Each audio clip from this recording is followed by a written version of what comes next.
Yun mga idol, time to balik na ulit tayo sa abroad. Waiting na lang kami ng aming transportation. So kagaya din sinabi ko po, try ko pong gamitin yung aking OFW pass. Although meron naman akong OEC, naka-photocopy ng OEC ko. So try ko lang ipakita muna yung ating OFW pass. Kung tatanggapin na ba sa airport sa NAIA Terminal 1. Kasi nag-advise yung DMW na some airlines are accepted na po yung OFW pass natin dito sa mobile. So update ko na lang kayo.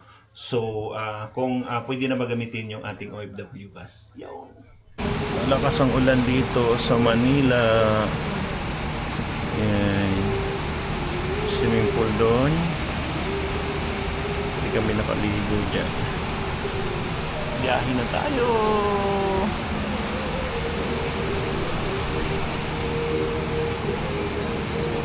Ito yung tirahan namin dito sa Manila. Oh, laki siya. Yan. Meron siyang kwarto. Yan yung kwarto niya, may aircon. Ito yung mga bag namin. Siyempre may CR. May shower, hot and cold. CR niya, may salamin na CR. May lutuan din siya. Yan. So ito yung labas. Yan. Ganyan kalaki.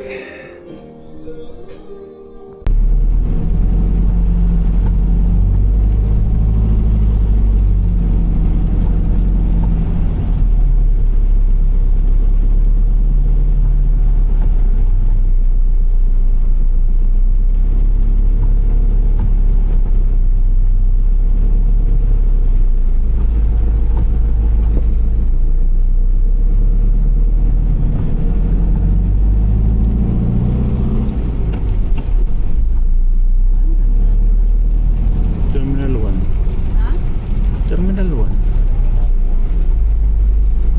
Ito parang dati na. Oo, binago lang. Nilagyan ng ano, bubong. Wala si San Miguel eh. Patay ng strawberries. Sa may bubong. Kailangan natin magpabalo. Yan, 250 per bag.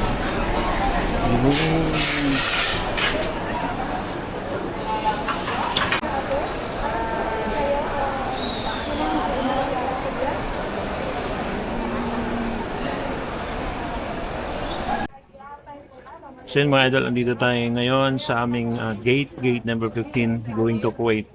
Kaganda yung sinabi ko po, yung mga kababayan natin na mababiyahe, kung approved na ba yung OFW pass. Yes, tinatanong ko doon sa check-in counter.